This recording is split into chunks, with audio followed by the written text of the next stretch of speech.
Hello, Bill Molyneux here with Bill's History and Wargaming World, and I have Josh with me once again, and we are in Kinston, North Carolina. And why are we here? Well, everyone knows we have come to see the CSS Neuse at the Civil War Museum in Kinston. I'll be running several videos. I'll link them all together. We'll be going into the Neuse Center soon. And then we'll go look at the full-scale replica of the Neuse. So hopefully we'll have a lot of good video for this exciting trip. Well, we are here. We are inside the museum, and I asked and they said it was okay to do pictures and such. This is the CSS Neuse, and it's darn big. This is the actual ship. Later we'll be visiting the reproduction. So, this museum is just incredible. What I'm going to do is I will when I see something nifty, I'll video it, and so we'll be flip-flopping back and forth. The making of a gunboat. The CSS Neuse is equipped with two main guns, one in the bow, one in the stern, and it was pivotable. Wow. Here we are. So cool. I'm just rambling. The museum here has a lot to offer. Now, Josh and we're still on a little bit of a time limit, so we don't have time to read every one of these plaques, but I'm going to say it's a 2-3 hour experience here at the museum.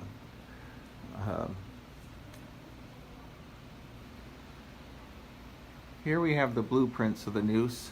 And Josh, can you point out the two main guns? I will move in a little. One. Here's the bow. And two. And two. Now, what would happen if a ship was on its side, flank? It would pivot. And you'll see we have the portholes where the gun would actually pivot. Once again, the CSS Neuse. It's interesting how much bigger the wrap feels in here than it standing next to the replica. It is incredible, the timbers.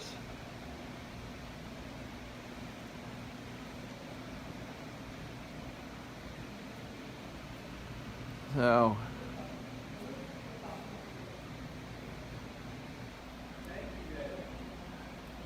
here we have the Casemate layers. the casemate layers. So it'd be layers and layers of wood covered in metal. So Josh and I both have miniature versions of the CSS Neuse for wargaming. And don't forget, my channel is History and Wargaming. So I think in the next week or two I'll have to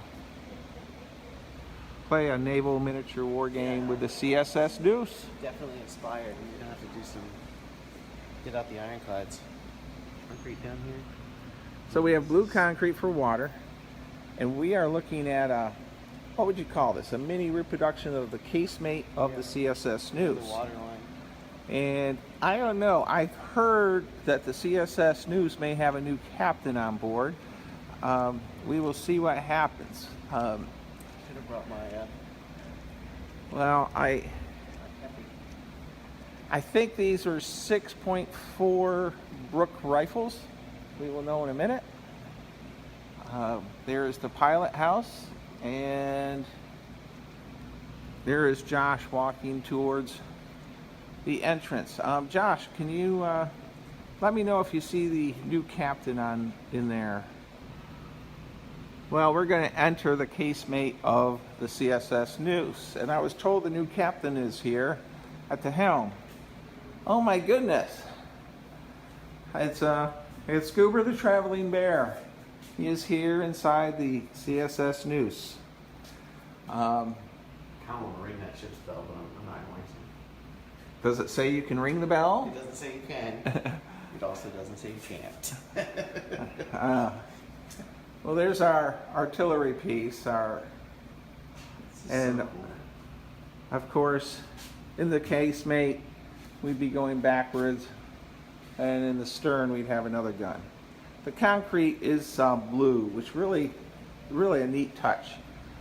So, it was interesting that the captain, who is now with us again, it's a 6.4 inch Brook rifle. Now, VA Travels, Chris up in Fredericksburg, Virginia, does really good videos with his YouTube channel. So we got the reinforced band. And Chris, if you're ever here in North Carolina, they are picture friendly here and very, very nice. And we also met Matthew Young, the director of the site. He actually took time from his day off, drove here just to say hi. And that's a phenomenal thing. So that a historian with his limited time off came and visited us. He didn't want to be on camera, for he was not in working clothes. All the different projectiles used in the Brook rifle. Shout out to my buddy Jack.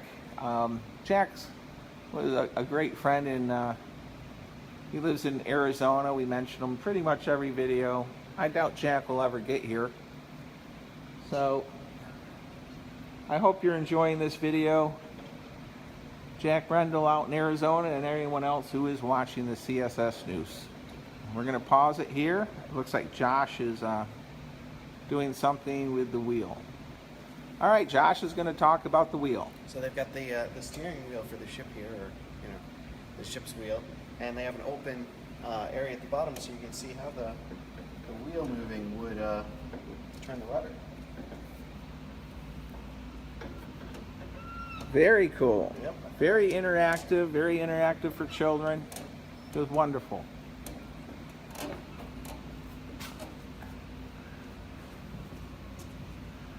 Goober in here. And of course, Captain Goober, the traveling bear, seems to want to be here for handling the wheel. And of course, we're just goofing around with Goober, the traveling bear. And got a life. You laugh. Life is short. And yes, we do have him in a Confederate uniform today. Let's continue on our journey. I'll pause it here and we'll walk around a bit. Here's our captain's uniform, sidearm, uniforms and equipment of the Confederate Navy.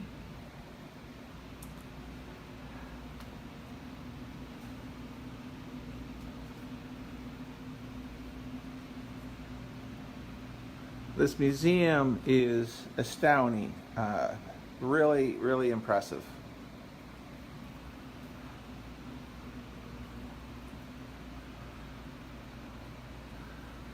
I'm trying not to move the camera too much. There's so much to see here, though. It's my wife was really interested in the stove. In Gary Alderman's video, they talk about the stove that they recovered, and it has this railing to keep the pots from flying off when you have some waves with the water turning the boat and rocking it. So what happened to the Neuse? Well, after the defeat of the Battle of Weiss Forks, Confederate General Braxton Bragg ordered the evacuation of Kinston. Captain Joseph Price was ordered to cover Hoke's retreat, the Confederate retreat, and sacrifice his vessel, and make it in that it would not fall into enemy hands. As the advancing Federal cavalry marched 11th, they set Neuse on fire. She sank to the river, where she would remain for nearly over 100 years. The ship never traveled more than a mile or so from its moorings, which is sort of interesting. It was used in, it was a deterrent.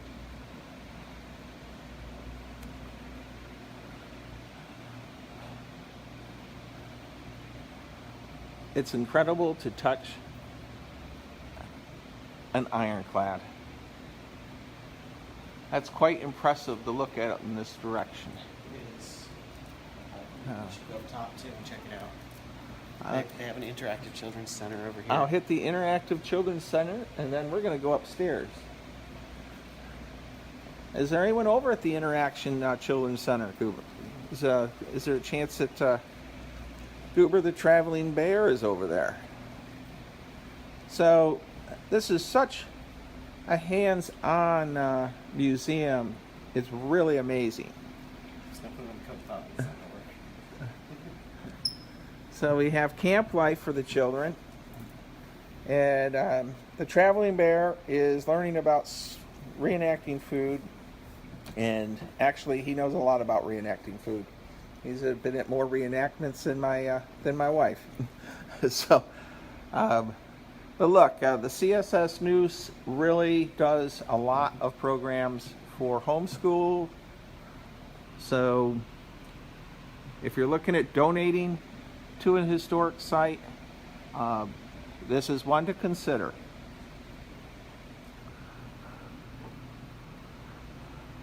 Now we have a scale model of the CSS Neuse, and I'm going to start from stern to bow.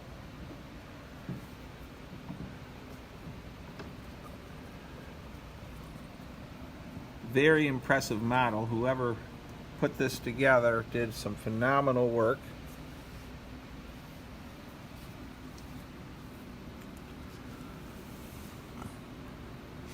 We have a close-up of the engines, the coal bunkers, and of course the weapon systems. So we're going to pause this and go upstairs because we can go in the top tier. The enemy and espionage.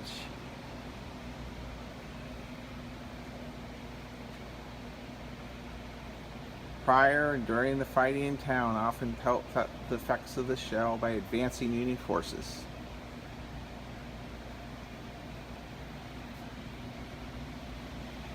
Was a renowned Confederate spy. So, here we are, looking at the Neuse, and wow, it's very impressive. I like how they put that girder around it so you can see where everything was. It really nifty. All right, we'll pause our camera here. Well, I had to stop, and you know, I've done a ton of videos on artillery pieces, Gettysburg, and usually it's the three main ones. You have the 12-pounder Napoleon, which is brass, 3-inch rifle that looks like a soda bottle, the 10-pounder Parrott with a reinforced breech. But here we have a little howitzer gun, which is quite unique. So we had to do a little bit of the video on this. They have all the implements. They got the worm. Of course, you have to swab the barrel out with water to make sure there's no burning embers from the previous round.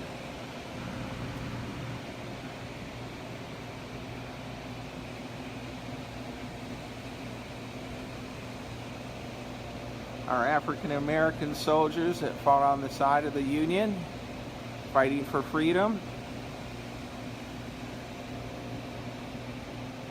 This is George Johnson, and let's see here, he was 6 foot 2 inches, 21 years old, and he was a sergeant. Very cool. They have a nice display for George Johnson, a fight for freedom.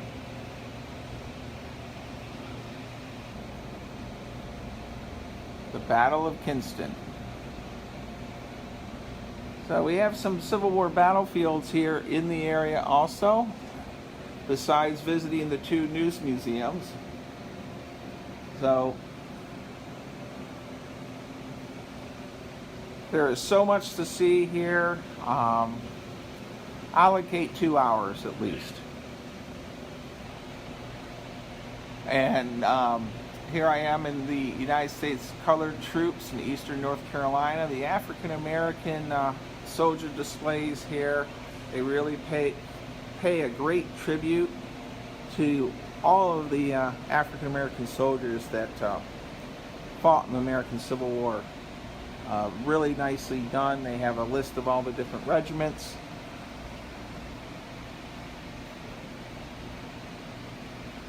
Here we have a Confederate uniform, and the home front of the Civil War. Here we have a gown.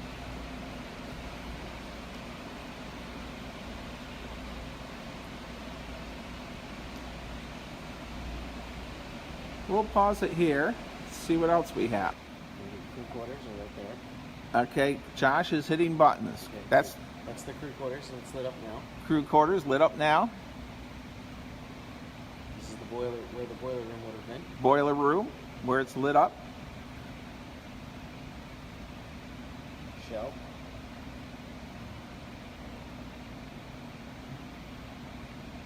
Officers' quarters. Officers' quarters. And the rudder. And the rudder. It's incredible. So,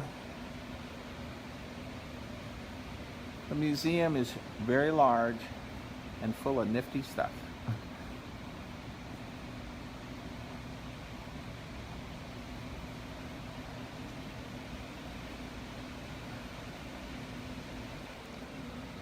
All right, well, you know, we're going to go and hit the gift shop, but beforehand, we talked to a very nice couple.